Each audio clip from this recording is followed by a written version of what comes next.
My name is Amy Oberholzer. I am the Executive Director at Catch, and I would like to welcome you to today's Lunch and Learn. Thanks for being here. Creating a game plan for your college freshmen.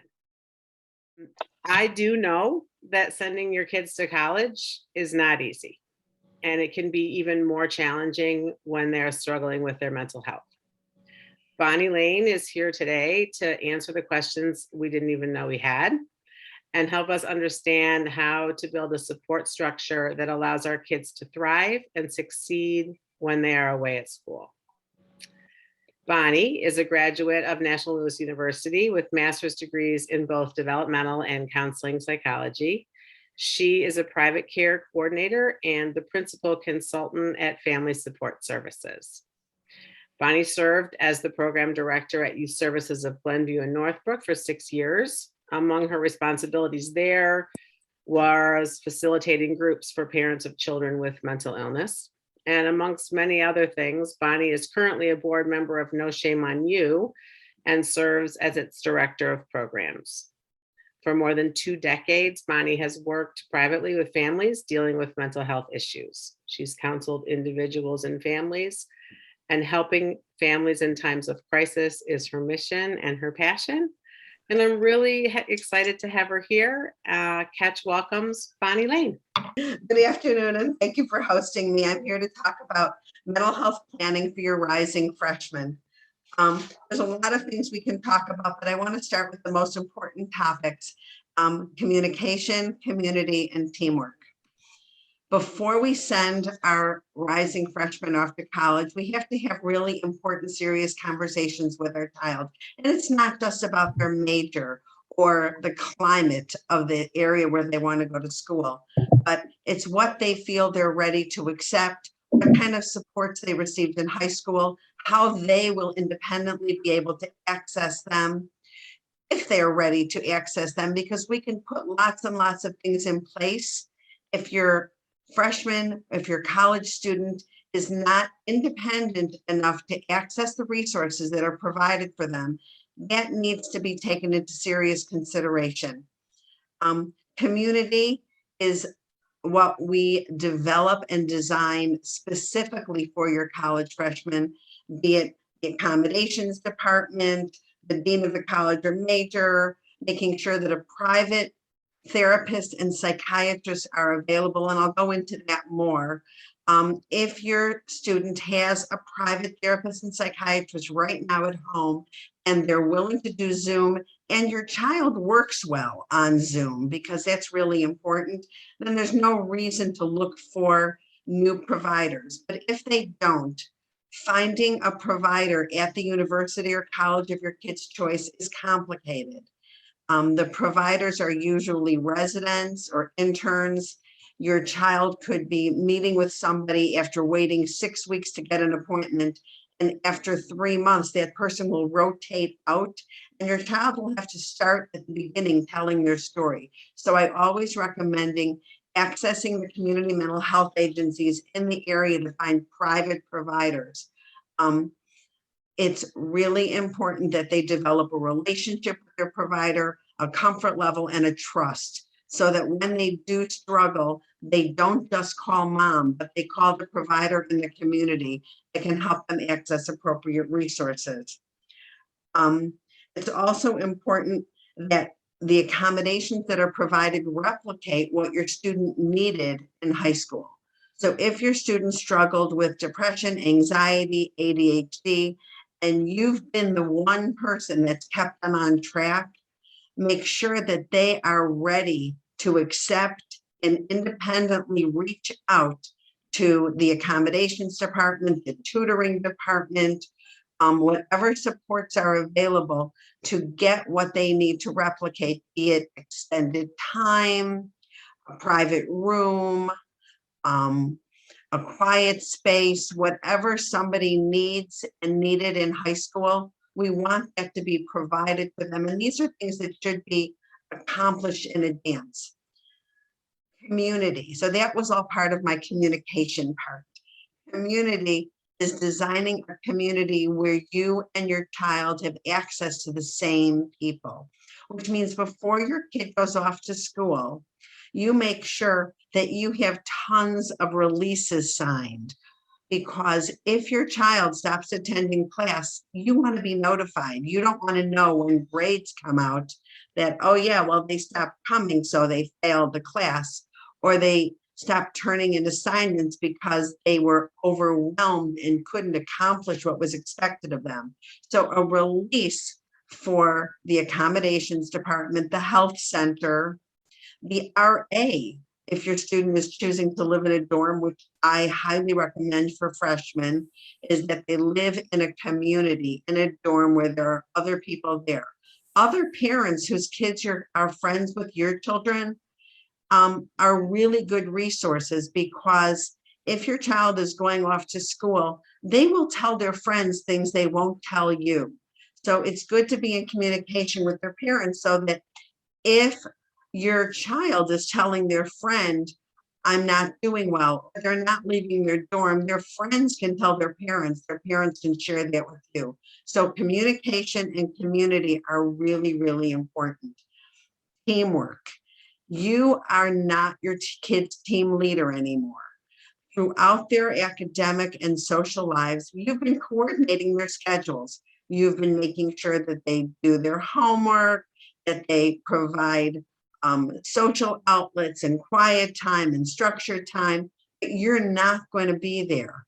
So you have to make sure that this team that you design puts your child at the helm, and that you make sure that the independent responsibilities other than academics are also in place. Like, is your child able to do laundry so that it doesn't just pile up in the dorm? Because a cluttered room makes it really hard to study. Do they know a quiet place to study should they need one? Are they able to make sure that they eat? Some kids, when they're really anxious, they eat tons of unhealthy foods. Some medications cause you to have an increased appetite. Will they be able to monitor their eating habits and make sure that they eat enough? Make sure that they sleep enough. Is their bedroom or roommate able to provide them with a comfortable, safe place to sleep, provide what they're going to need to be prepared for the next day?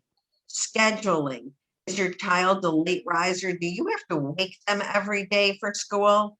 Are you their alarm clock? Are they pushing snooze 15 times in the morning? If they are, when you're planning their schedule, maybe you don't want to have them signed up for an 8 a.m. class, because that will be difficult for them to attend, even if they're there. They may not be awake. Some kids do better with morning classes. They're wide awake. They like to exercise. They work out and then they go to class. Some kids are sleep-in laters. They have a breakfast and they're not really ready for class until 10. Some prefer afternoon. And as we know, colleges and universities offer evening classes too. So we have to plan for what is available. Okay, I'm sorry. Somebody just put in the chat, they're freaking out. Don't freak out. Your kid isn't leaving tomorrow. That's really, really important for you to understand. Nobody is leaving tomorrow. All questions that you have, we can answer later. And if you want to talk at another time, we can, but please, freaking out. Your kid's going to be the one freaking out. So we need you to be planful and put things in an organized way so that they don't freak out. There are also community-based supports and activities that we have to look at for our children wherever they go to school. If your kid likes sports, but they're not a student athlete, look for intramurals. Help them go through activity schedules so they can pick things that give them a social outlet to meet new friends that are interested in similar things. A social community is really important for our kids to be successful, to make friends, to grow independently and mature. Adolescence is now designed through age 27. It's been newly defined through age 27. So the expectation that your 17-year-old is going to be ready to make lifelong decisions right now is unrealistic and unreasonable. Support their interests. It's very important. encourage them to experience the entire college life. Tell them that the first 2 years are gen ed classes. It's a time to sample different things. They could be interested in something right now, but it's only because they haven't experienced a wide variety of choices. Let them look and try and taste all different opportunities that the university or college of their choice is providing. If we put in a structured support system, then they're free to just be students and experience what college life is like. Look at what your kids are interested in. If they're interested in music but not majoring in music, there could be jam sessions that are provided through the music department.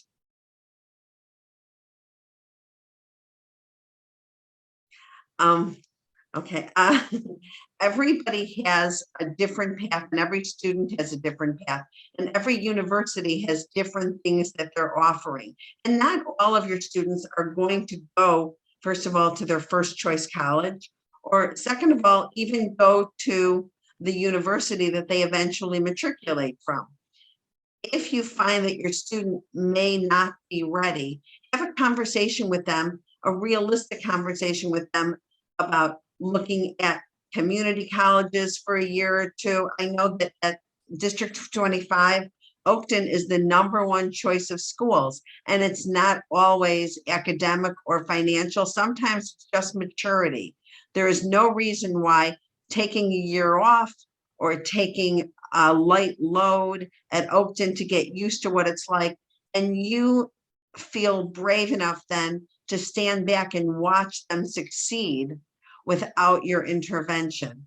We all try to do as much as we can for our kids. And the fact that you're all here at noon on a Wednesday afternoon shows that you're really vested in your child's success.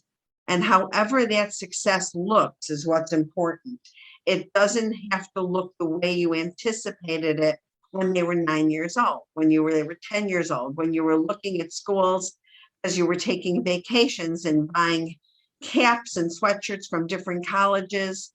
Your child's college experience can look so different than what you ever thought, and much different than yours was. We've gone through a pandemic, and it changed a lot of our perspectives on education. And a lot of us have become far more engaged in our kids' academic achievements than we were before the pandemic. Your kids were studying at home, learning at home, schooling at home, homeworking at home, while you were working at home. So you were really much more engaged than 5 years ago you would have been. So remember that when they go to school, that engagement that you've designed, that you've put in place, it's going to have to be held back a little bit so that they can be successful on their own. So community, communication, and teamwork. And remember, these conversations are so important for you to have with your child without pressure, without expectation. Allow them to tell you what scares them. Allow them to tell you how they feel, and allow them to tell you why they're picking a certain school. If a student is picking Arizona because they like warm weather, but you know they've never been great in large crowds of people navigating huge amounts of interaction and outside stimuli, then you can say, well, there's lots of schools in Arizona that will still give you that beautiful weather, but there will be more supports or a smaller group of people, so you'll find your place there. So we don't want to just go by what our other children have done, what we did, or what our kids think they want before having the hard conversations. There are lots of college counselors out there that can help you find a school that will meet your needs and meet their mental health issues. So when we choose a school, we have to go look at different things. We're looking at your kids' interest. What at this point are they not only interested in, but what have they shown success at? What subject matter makes them want to do the work, makes them talk about it at the dinner table, makes them show excitement and enthusiasm? Ability. They may say they want to be an electrical engineer, but you're thinking, math wasn't always so great. So think about adjacent majors that they can talk about that will involve the parts of electrical engineering or orthopedic surgery that sound good to them. And maybe it's selling the parts because they're social for what they need, and mental health issues. We don't want to overstress our kids in a curriculum that is going to be too taxing, over their head, make them feel that the competition is too great for them to feel successful. Because the most important thing is that they're successful in college. It doesn't matter where they go. When they get that degree, they will feel wonderful about themselves, and it's not going to be the end of their education. It's important that we look at what our child's abilities are, what their interests are, and what their mental health issues are in high school to help give us a cue as to what they should do moving forward.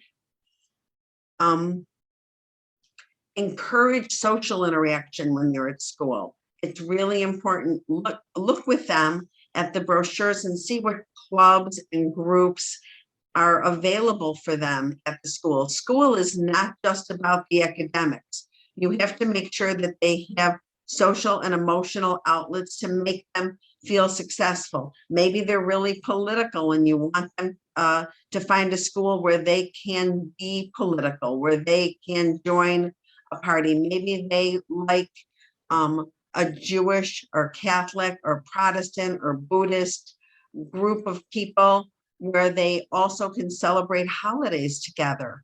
Not everyone comes home for every holiday, and maybe they want to have a place to go for Friday night dinner. Maybe you're looking at a Hillel. Maybe you're looking at a school that has a population of religious Catholic students where they are comfortable and they find their own niche and their own group. Social is just as important for their mental health as academics. So we can't overwhelm them and think that school is just for the grades. And remember, a B is just as good.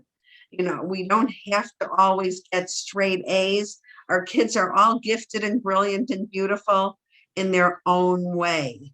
And we can't put too much pressure on them where school becomes so stressful that they can't be successful. I'm looking at my clock. I think I have about 1 more minute to talk before Amy reads some of the questions you've been asking. I know this was really broad, but I just want you to remember the 3 words: communication, building a team, and community. Your kids need all of that. Communicate, start the communication now. Build the team as you get closer. Build the team with the accommodations department, and also make sure that you have all of your documentation prepared from high school, all the accommodations that your student had. The accommodations department in the college will need them. It's very important. So if you want these accommodations to be offered immediately, don't wait till the first day of school. A month before, you make an appointment with the accommodations department, you bring the documentation that you've had so that the school knows what they're doing. It'll also help you plan their day, plan their schedule appropriately. I think that's my time. It's 22. Amy, if you want to start asking me questions. Sure. The questions that have come in, I think, will help us get a little bit more specific about some of the things that you recommend that parents work on to put in place. So I appreciate that you kind of gave us that broad structure to start out, and now let's kind of dig into what people really need to know. And if anyone here has not yet answered a question and wants to and would prefer to send it to me directly, go right ahead and we will add it to our list here. My child has a 504 and I'm nervous when she goes to college. How do I make sure she gets the support she gets in high school? I usually check in on her, how she's doing with her homework. And when I see her losing her focus, I help to refocus her. Who will be that person for her? How do I break the umbilical cord and not be that nervous mom driving her crazy all the time? She's a junior and she'll be a senior next year. Okay, that's a really good question, and I'm sure a lot of you have that same question. So thanks for asking it. First of all, as I just said, the 504 can be transferred to your college or university. Make sure that you have all the documentation from your high school and you're providing it to the college. In terms of how you are working with your student, this is the right time for you to try to step back a little and see how independently they can handle the stressors and keep focused. This is really important because no one will be there standing over them, watching them do their homework. Now, there are places where they can go for community study hall, where they can ask questions. There will be tutors available through the accommodations department that you can put in place up to 5 days a week if you and your student think that that's appropriate. But keep in mind, your student will be the one that has to actually walk over to the tutoring center and be there on the right time and take advantage of it and come prepared with questions. If your student is one that doesn't know what to ask, if they just say, I'm overwhelmed, and they stop focusing, let them be. Right now is your time to not over involve yourself, because we need the time to see how they thrive, how they are successful independently. Nobody can replace a mom at college. If you feel that your student isn't ready, keep in mind that there are options in the city where they can still live at home. They can be in a community college or a local university where they can still live at home. And with you stepping back and maybe gently coaching them to, have you reached out to your tutor? Have you reached out to your therapist? Have you reached out to the accommodations department? Are you taking advantage of what's available? We prompt them to help themselves be successful. This is their chance to grow and to learn what skills they need to be successful as adults. This is their first step in adulting. I don't know if this is helpful to the person who asked that question, but just to add to what Bonnie said, I think allowing your children to navigate while they're still home is really difficult. It was for me, because what you think as a mom is that you want to help them succeed. But if you can somehow shift your mindset to say that success is navigating, then you can kind of allow them the chance to do that in the safety of your own home next year when she's a senior, before you set her away. And if she fails as a senior in high school, then you can look at that and talk it through with her about how you're going to ensure that that doesn't happen again. But at least it's in the safety of your home, where you can then step back, take a breath, and put some more things in place. That's kind of how I learned that the hard way, maybe. Also, it's important to, as I said before, your student is the team leader. Let them ask you for help. If you assume, predict, guess, provide all of these supports all the time, before your student realizes that they're struggling, they will never develop the skills to ask for help.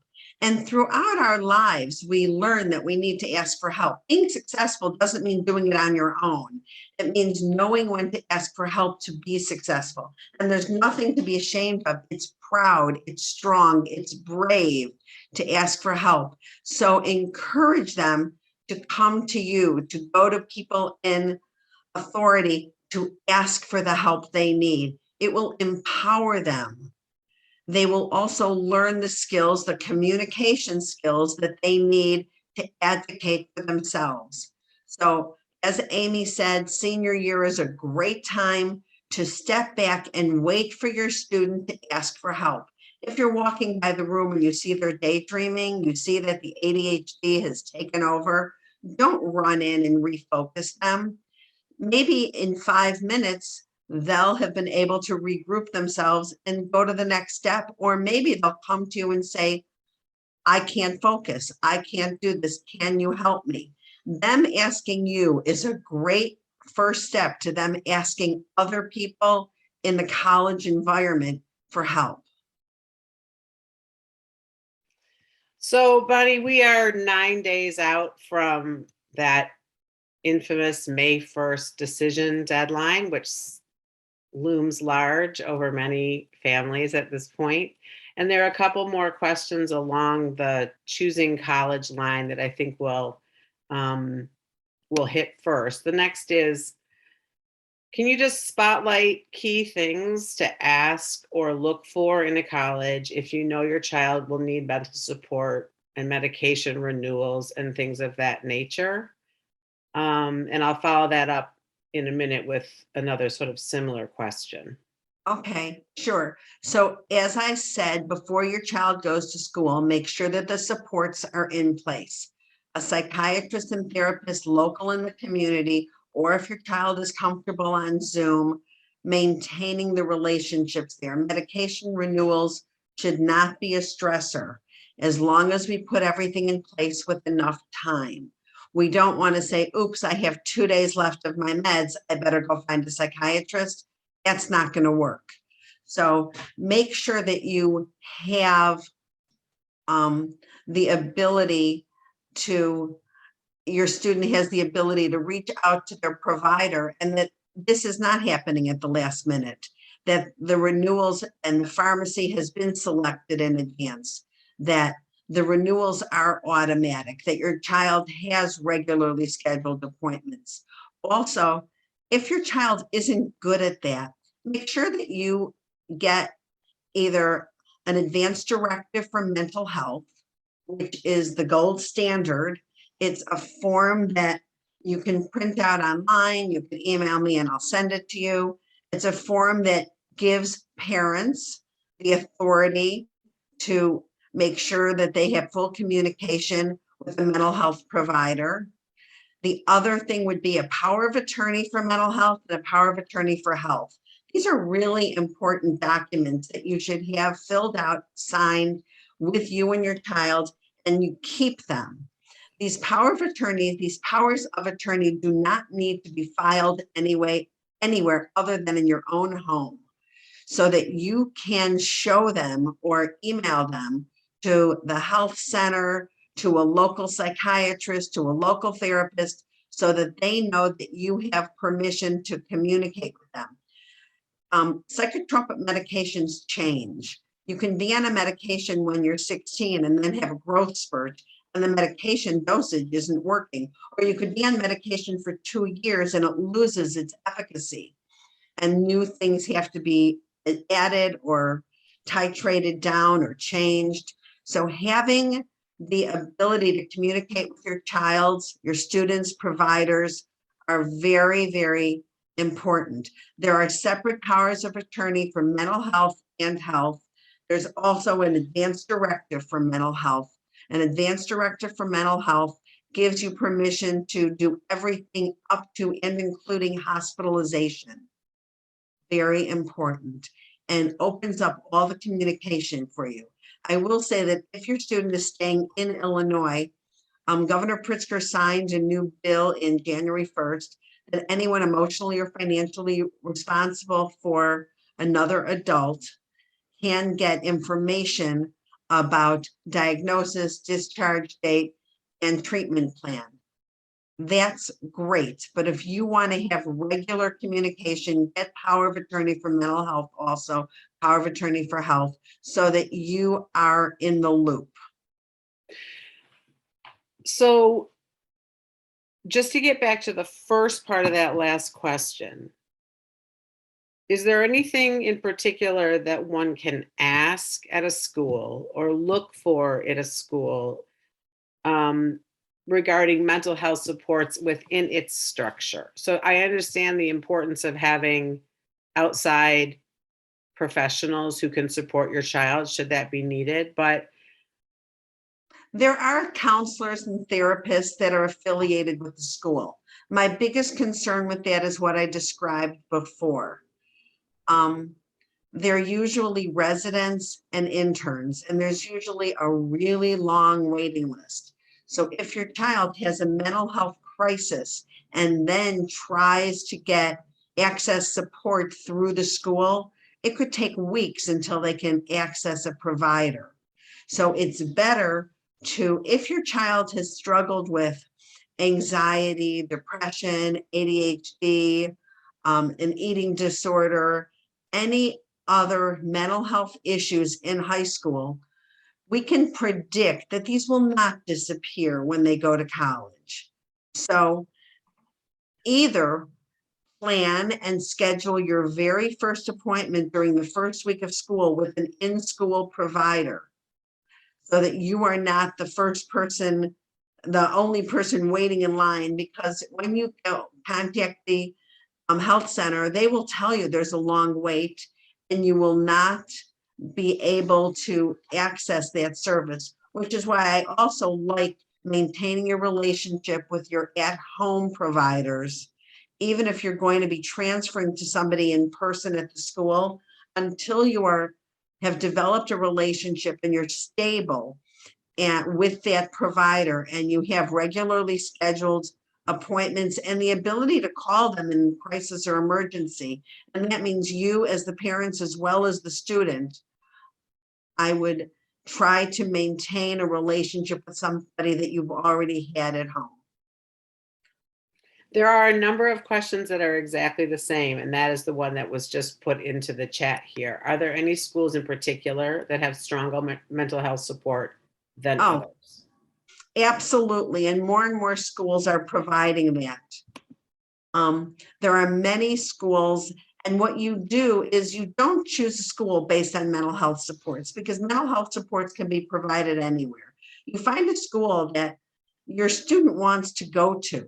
You find a school that has a subject matter they're interested in, a campus size that's appropriate, social outlets that you feel they'll enjoy. And then you reach out to the accommodations department and the health center and ask them what mental health provisions are provided here. Before you accept this school, see what it is. Now, some schools will tell you, yes, we have a huge mental health center and we make sure that students in crisis can get in as quickly as possible. Other schools will tell you that we recommend our students use community-based supports. And a mental health agency like NAMI are usually in most big cities, and you can actually access things like that. You can also access online support groups. That's really important for a lot of students to know that they're not alone. A support group is sometimes just as valuable, if not more, than individual therapy, because not all students are comfortable speaking for an hour. When our kids are young, therapists use something called play therapy because communication skills have not developed. As they get older, their communication skills are stronger, but they're sometimes dealing with stigma, embarrassment, discomfort. And so a group setting sometimes allows them to see that they are not alone, that they're part of a group of people that are struggling with similar problems at the same age, in the same situation. And you can access support groups, you can find them through all the local mental health agencies, and the schools may provide support groups through the accommodations departments as well. So those are good questions to ask when you're considering colleges and looking at schools with your child. Can you clarify Absolutely. something for me, Bonnie? Because my daughter is in school in Colorado. She's now a sophomore. She has kept some of her team here as her support squad. But I was under the impression that Colorado was an exception because her team could practice across state lines.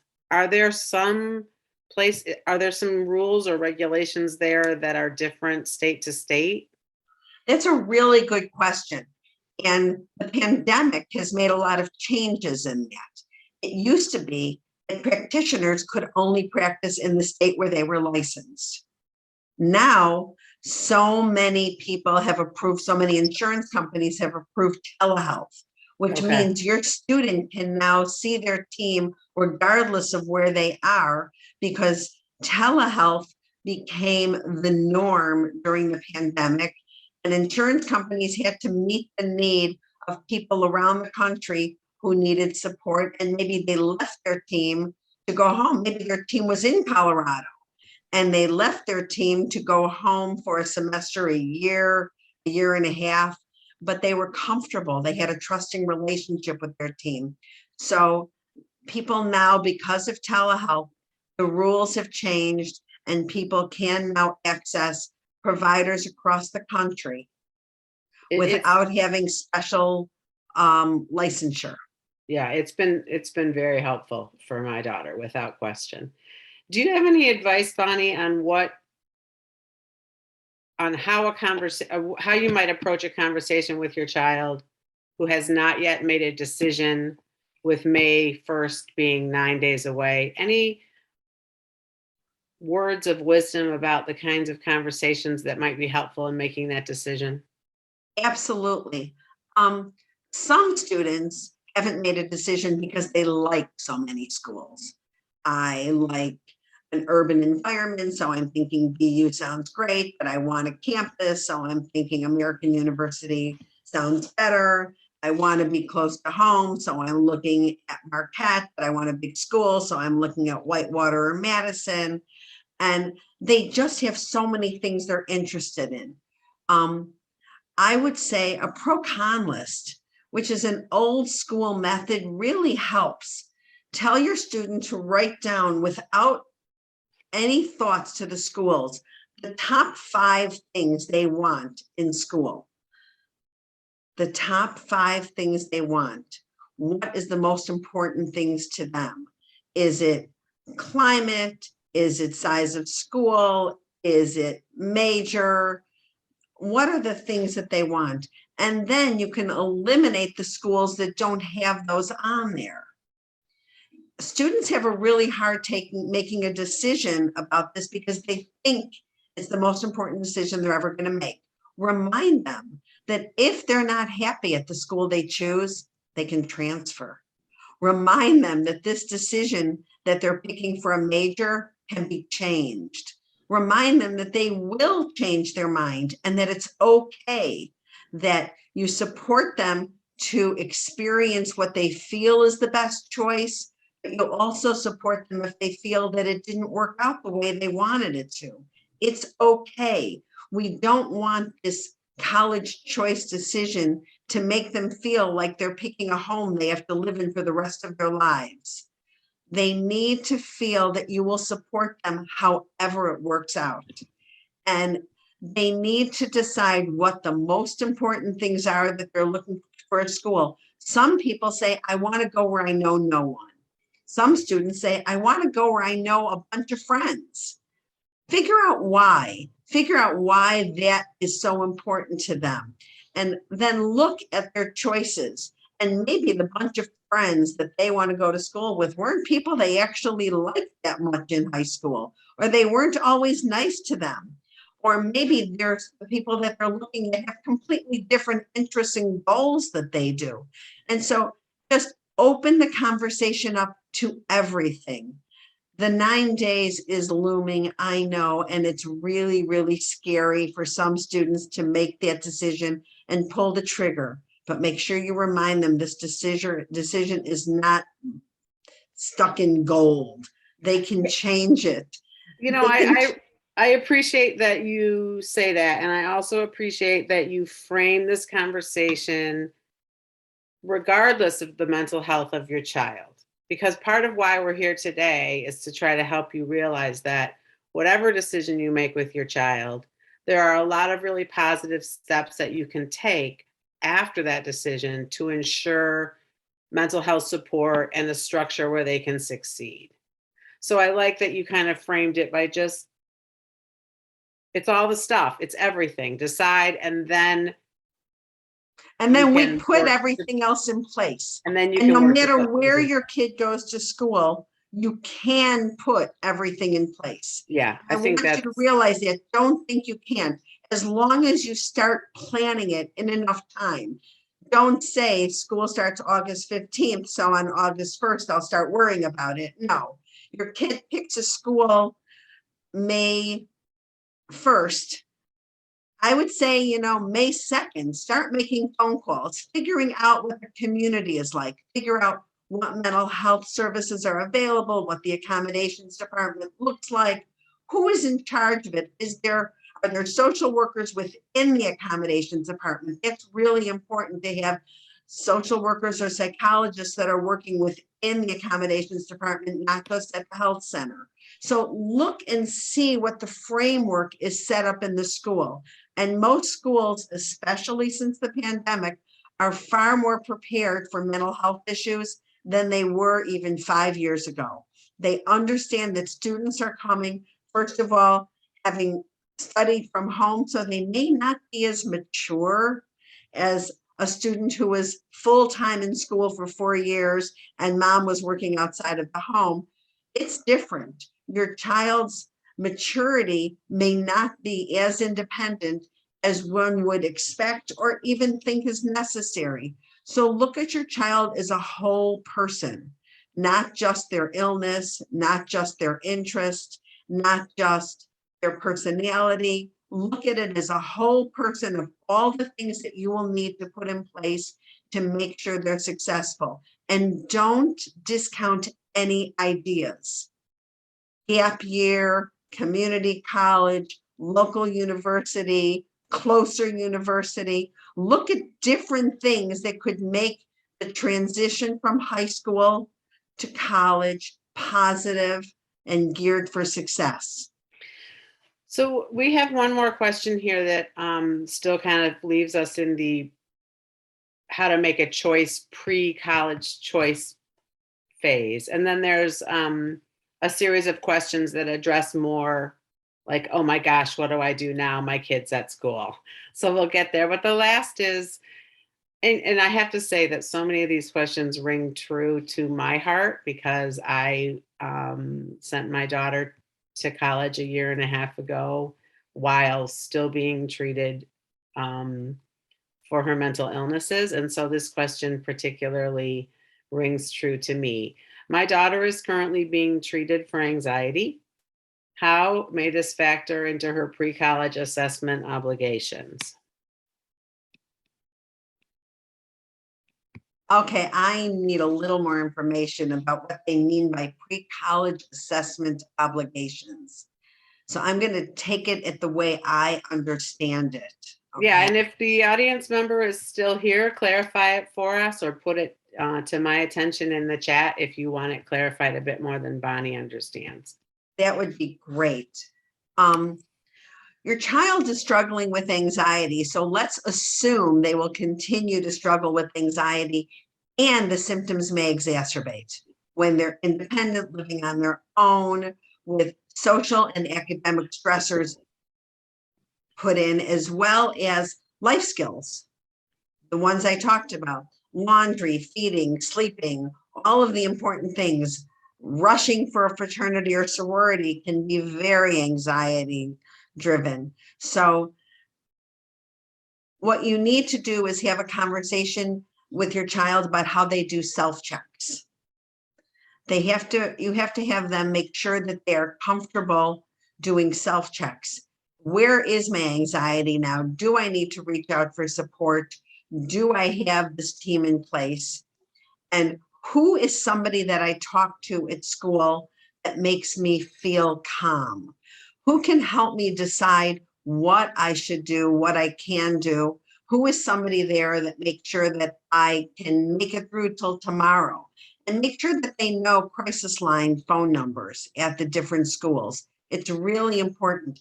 If anxiety exacerbates, make sure that they have that information available on their speed dial, on their phone, that they do that. Also, talking to the RA before your kid goes to school in the dorm, just to let them know, my kid struggles with anxiety.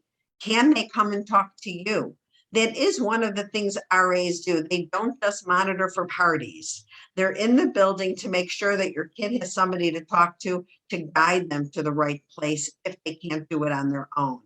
In terms of pre-college assessments, the only assessment I can think of is a self-assessment, and make sure that your child is very cognitive of when their symptoms are exacerbating and what strategies they have in place to minimize them. If it's meditation, if it's deep breathing, if it's a stress ball, if it's exercising, listening to music.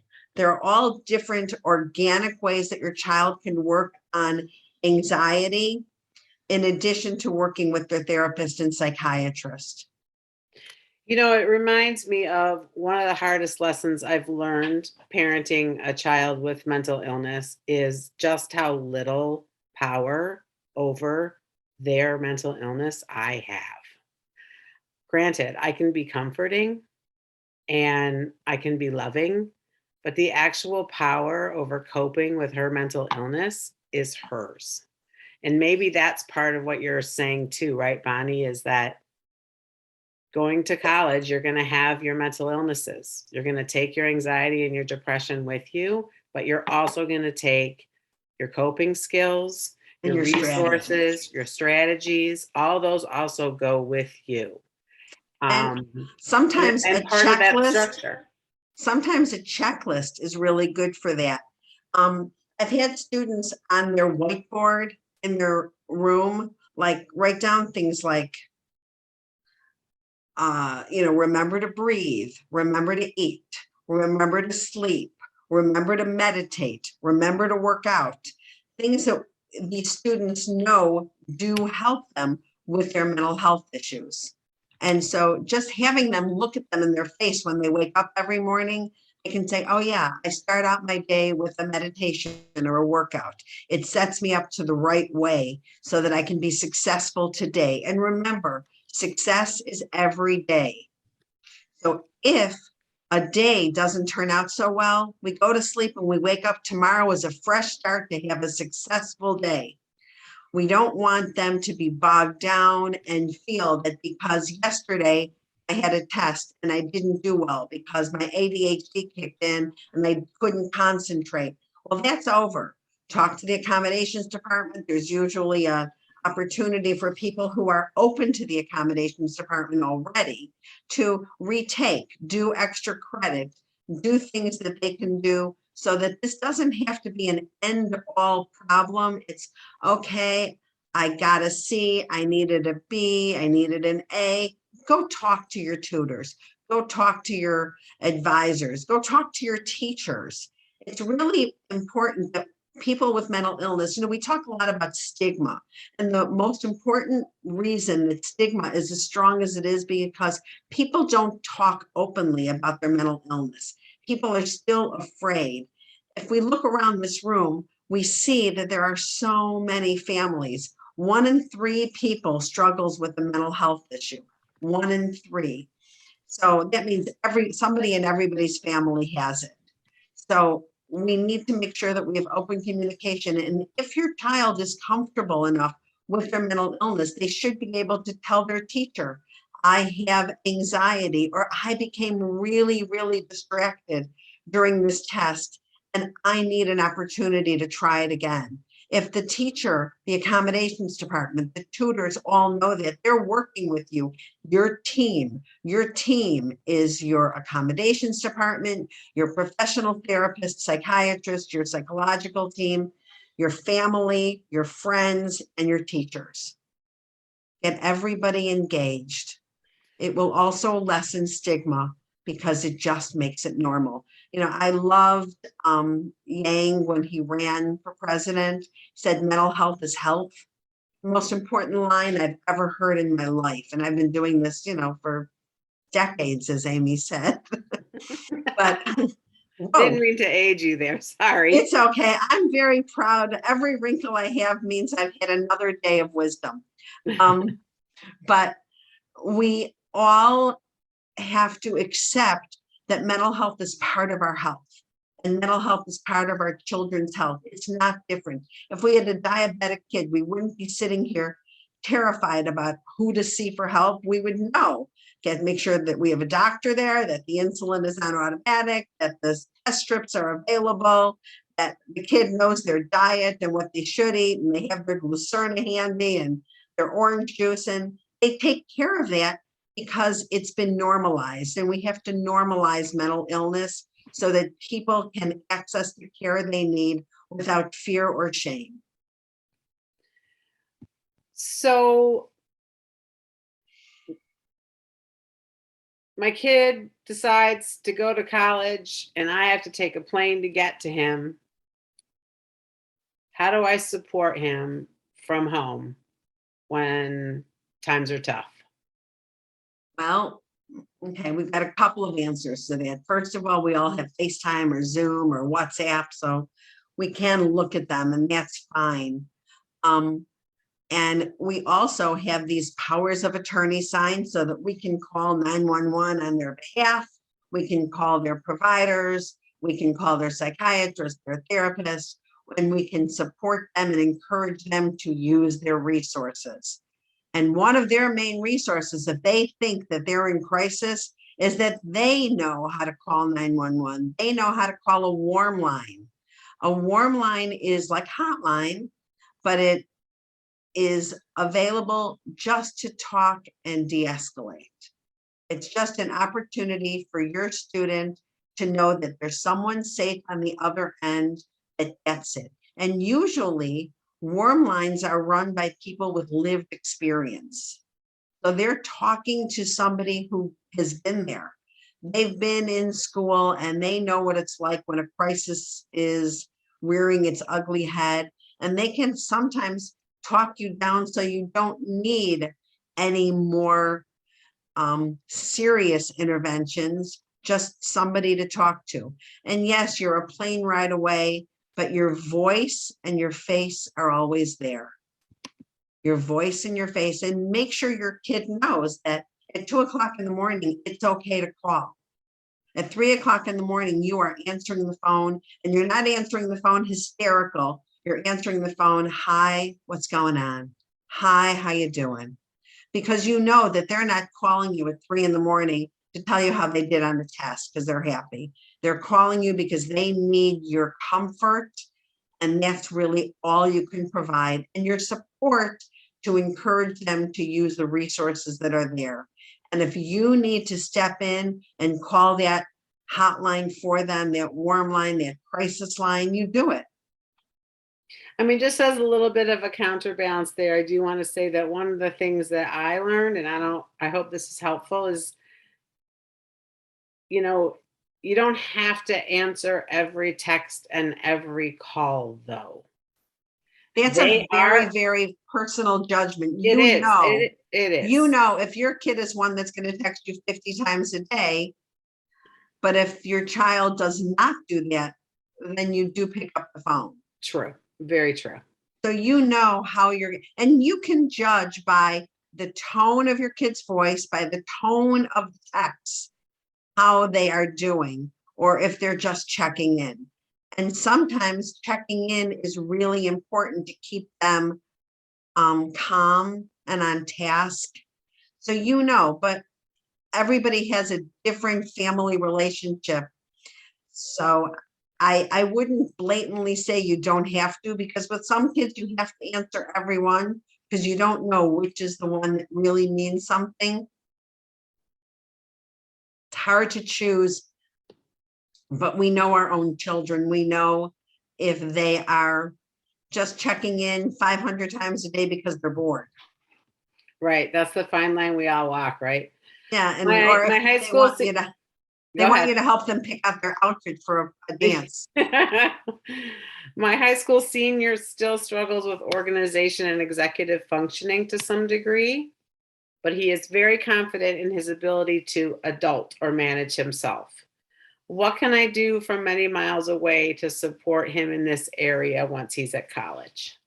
So executive functioning consultants and organizational counselors are available in every school.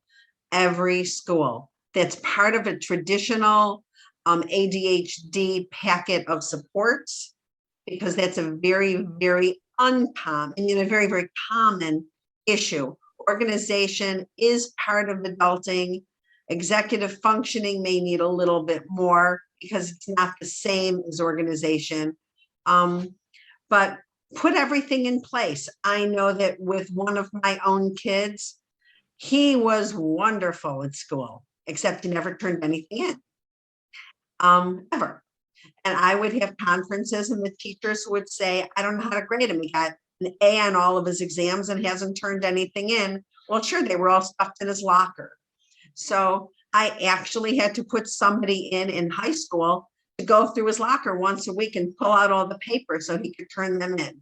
Now, granted, in college, I didn't provide that, but he learned strategies of how to organize his notes and his assignments in a 3-ring notebook. And he carried a hole punch with him so everything could be put in the notebook, and that 3-ring notebook never left his side. So he knew that organization was put in for him.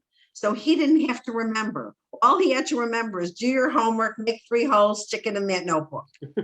It went with him everywhere, and it took him through graduate school. And I would not be surprised if he has one sitting on his office desk right now. So organizational strategies, when geared toward the individual, are very successful. I would recommend that you get an organizational therapist or counselor in now, an executive functioning counselor in now, to design a plan that they'll be able to take with them to school. Don't wait till they're in college. If you see that their desk is a disaster, that all their work is all over the floor, that they're not getting assignments in on time, get somebody in place this week so that you can be ready for when they leave for school, that they have these strategies in place. Thanks. I want to acknowledge to everyone that I know it's 1 o'clock and that normally our lunch and learns are an hour long. Bonnie has very generously agreed to stay for 10 minutes or so to answer a few more questions. So feel free to hang out with us and we'll continue to kind of check some of these off that you have submitted to us. And we really appreciate that. Bonnie, what key messages do you give your kid to let them know that you are there for them? What questions do you gently ask in the first few weeks or months to check on them and how they're really doing? I like key phrases.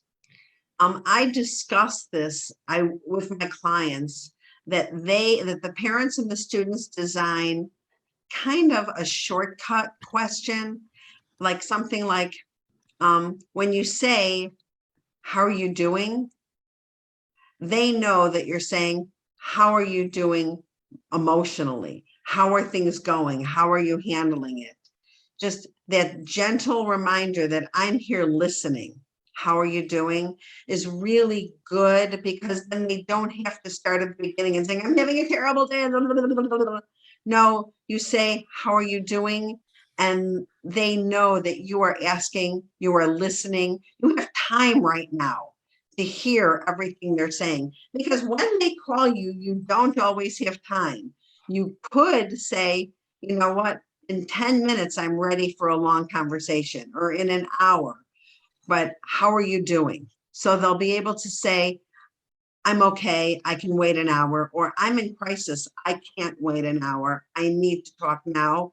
And you understand that. So a catchphrase like that is really helpful, just to shortcut ourselves to the crux of the matter, what we're worried about. Make sure that before your student leaves, that you have the conversation saying, I am still always here. I may not be physically with you in school, but I'm always here to listen to you. I'm always here to assist you. But the most important thing is I'm always here to prompt you to use your resources. And you may want to have them write a list of, because when you're anxious, when you're scared, to have a list of all the numbers, all the phone numbers that your child may need, put them back to my whiteboard. I love whiteboards. I love bulletin boards. put down the list of all the people that you have to call, your therapist, your psychiatrist, your dean, your accommodations department, put everything there so that it's very accessible for them, so that when you prompt them, have you looked at your list? Have you called your resources? What we are trying to raise are independent advocates. The most important thing we can teach your child to be a responsible advocate for themselves, because all we can do is encourage them to advocate better for themselves, because we're not going to be there forever. And remember, everyone always needs help. There's no advantage. There's no gold star that I did this all by myself. There's nothing saying I never asked for help. The gold star goes to the person that says, I was brave enough to reach out for help when I needed it, because success is my goal. I'm brave enough to ask for help because success is my goal. And we as family members design the plan, provide them with the information, give them the phone numbers, direct them. Maybe when we go to orientation day, we take that tour and we include in the tour of the school, here's the health center, here's the accommodations department, here's where the counselors sit, here's where you go. It's really important. Here's this quiet area of the library where people can study in carols in case your roommates are distracting. These are skills you're going to have. Here's the gym. These are the hours when it's open gym where you can go work out on your own, where you can get your endorphins going so that you feel better for the day. Here's the cafeteria, but also here are other restaurants that aren't fast food that you may choose to eat a meal at, where you can get some healthy options. Here's a grocery store. Make a grocery list. Make sure you have fruit and veggies and juice and things that you want in your apartment other than chips and pop. So it's important that kids know where all of these things are, and they're not on the normal tours. So make sure you walk that school with them so that they see all the things that they need, not just the things that junior is taking you around to show you all the fun things. This are the frat houses. They'll find those. We want to make sure that they find that quiet place to study and the place to work out. Is very, very good advice, Bonnie. I wish I had had that advice from you when I left Colorado State. One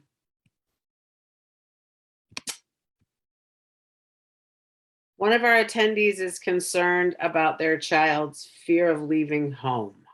It hasn't necessarily been verbalized, but they sense that there's a fear of leaving home. Do you have some suggestions about how to talk through that with your child? Okay, well, I'm going to say something you're not going to like. Your child doesn't have to leave home.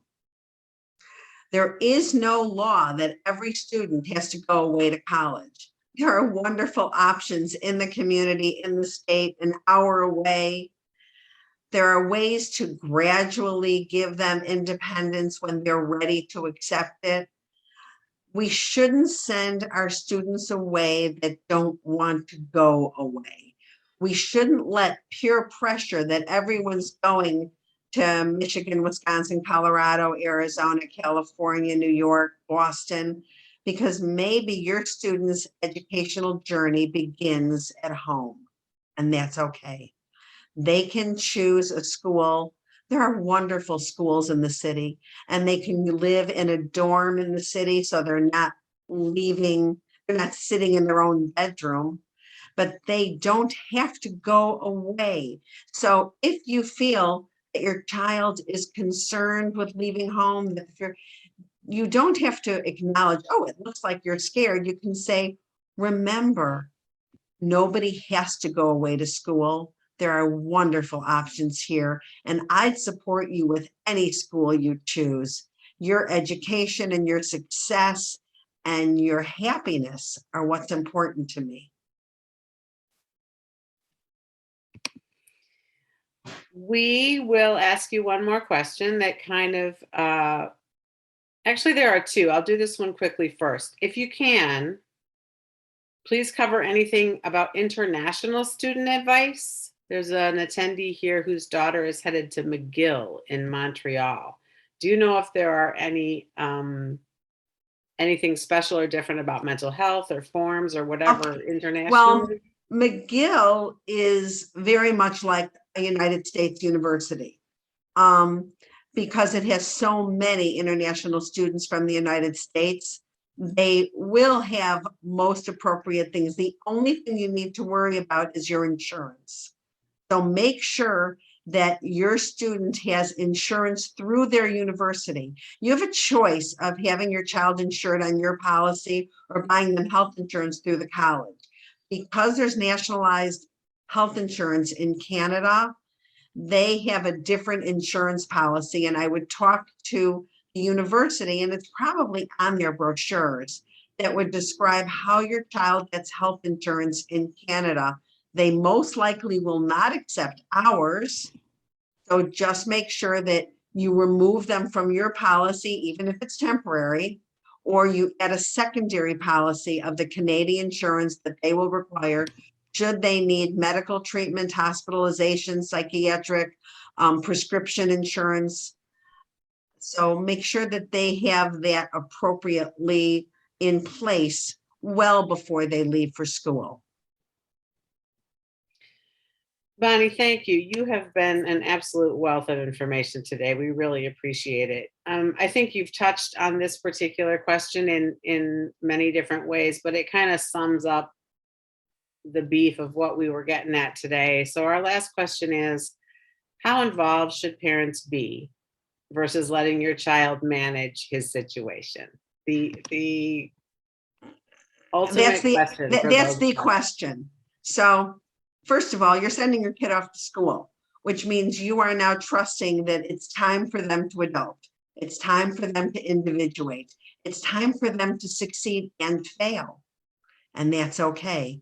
They will fail. Not everything they do is going to be golden and perfect. And that's all right, because from mistakes, we learn how to be successful. Nobody has a completely smooth road. Some people have pebbles, some people have boulders that they've got to pull out of the way, and that's okay. We are there for support and support only. We are not there to micromanage anymore. We have made a decision that our child is ready to go away to college. They can call us for support, but we put a lot of things in place so that they can independently advocate for the services they need once we have them established. Independently advocate for the services they need. If we build and grow independent advocates, children who are responsible enough to be adults and go away to school, then what we are now is parents. We are loving, we are caring, we are supportive, but we're not micromanaging every day, every assignment, every obstacle. When they call us with problems, we listen. Remember, God gave us 2 ears and 1 mouth. Listen twice as much as you talk. It's really hard. It was hard for me as a mom too. We're so quick to hear half a question and start solving the problem. Let them talk it out. And then the next question is, how do you think we should handle it? How do you think you should do this? What's your idea? Listen to their ideas. Give them confidence to make decisions on their own. Give them strength and purpose and independence, because this is just the beginning of their journey. And remember, mistakes will happen, slips will happen. It's okay. And when something happens, that's what you say to them. We've all made mistakes. Pick yourself up, dust yourself off, start again. It'll be okay. And as long as they know you love them and you're not giving up on them, and you trust that the decisions they make will be okay, it'll all work out in the end, then they'll be confident to make those decisions on their own. You are there to love, you are there to support, and in most cases, you're there to give money. So these are things we know we can do well. Do not have them walk around their apartment looking in their refrigerator and looking at their desk with their phone on so that you can check out their dorm. You'll see their dorm on Parents Weekend. Until then, what you don't know is good enough. I think that's a really good place to end, Bonnie. Thank you very much for coming and sharing your life's wisdom, your professional wisdom. We really appreciate it. Thanks to everybody for coming to Catch Lunch and Learn. Shoot us an email, let us know how you liked it, and come back again soon. Thank you so much for hosting me. This was fun, and I'm here for you guys. Thank you.